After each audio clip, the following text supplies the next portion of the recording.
Blessings and welcome to today's Law Enforcement Daily Devotional. Today we're in John chapters 9 and 10, and there is a flow, just like there has been this whole time. But I want to make a point today that a lot of times our chapter breaks seem to get in the way of this thread that Jesus is speaking of. It's Jesus has this speech going, and instead of just listening to the whole sermon basically, or the whole train of thought that Jesus is having, we get like the first half of it and then there's a chapter break and we stop and we don't get the whole train of thought. And today is exactly the same way. And not just chapter breaks, but when the Bible has these titles in certain sections, Jesus heals the man blind from birth, which we're going to read today.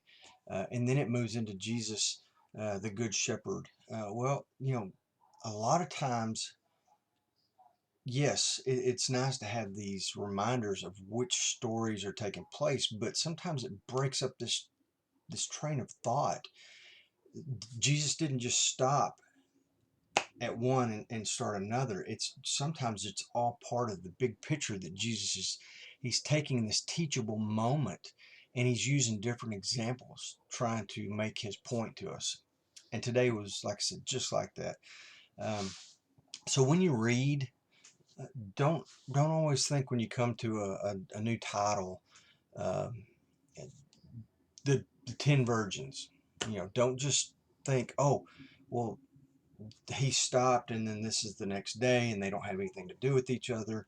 And sometimes you just need to forget about that title and just read it as a continuation, like you would a book. If you pick up a book, it may have chapters in it, um, but in that chapter, it doesn't have other chapters broken down and other sections, and it doesn't have always have, every sentence has a verse to it.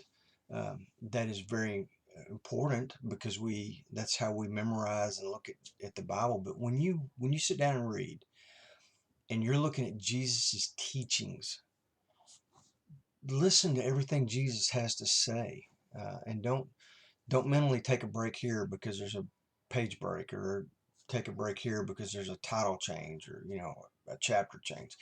Read the whole thing. A lot of times you'll get more out of it that way. So starting in chapter 9 verse 1, Jesus saw the unseen.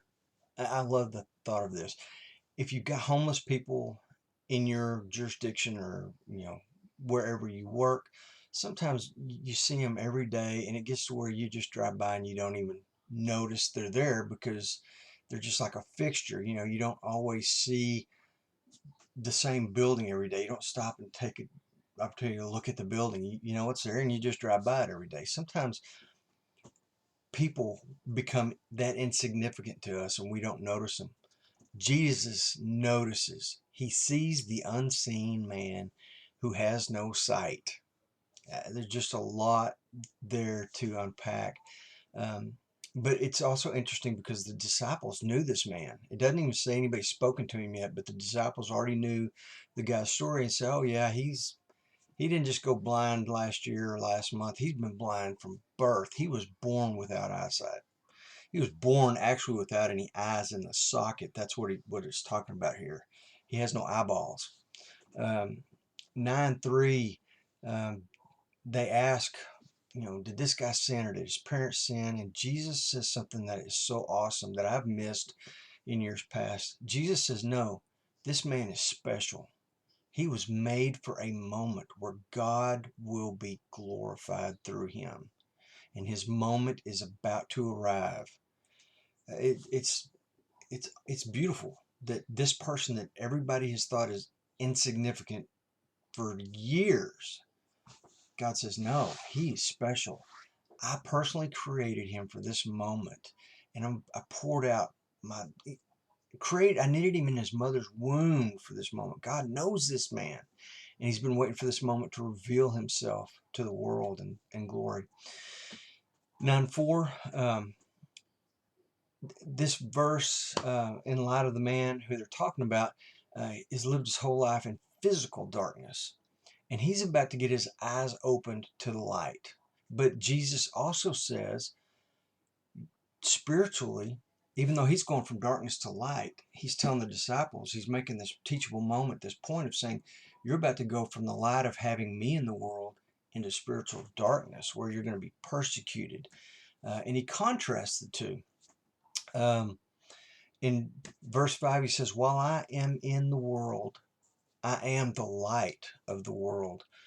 In verse 6, Jesus spits on the ground, makes some mud out of dust. I believe with my whole heart, he actually made eyeballs. He put them on this guy.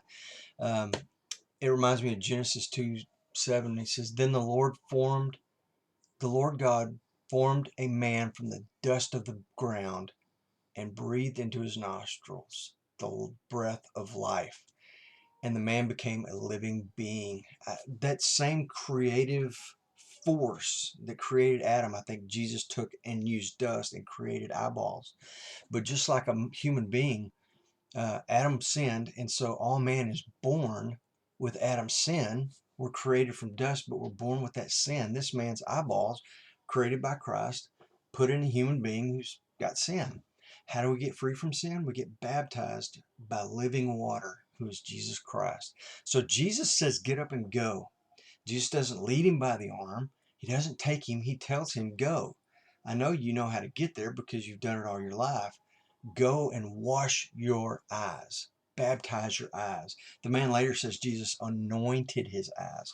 But it's not until the guy washes his eyes, he gets baptized with living water, all of a sudden he sees. And this creates this controversy between the Pharisees and him and his family about the eyesight and how the eyes were created. And Jesus again uses this teachable moment to say, he now has eyes and can see, but you Pharisees are blind. And the Pharisees are like, we're not blind. What are you talking about? And Jesus, the wonderful teaching, and it goes into to the end of 9, and then we'll jump into 10. He says, yeah, you're blind. You have eyes, but do not see. You are the blind because you're missing spiritual things. You're not seeing spiritually.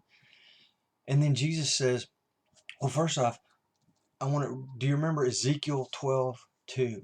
He says they have eyes but do not see, and they have ears but do not hear. So Jesus has addressed the eyes but do not see.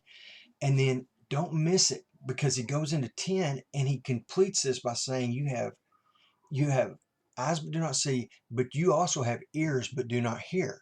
And the way he conveys this to him is he says, I'm the shepherd.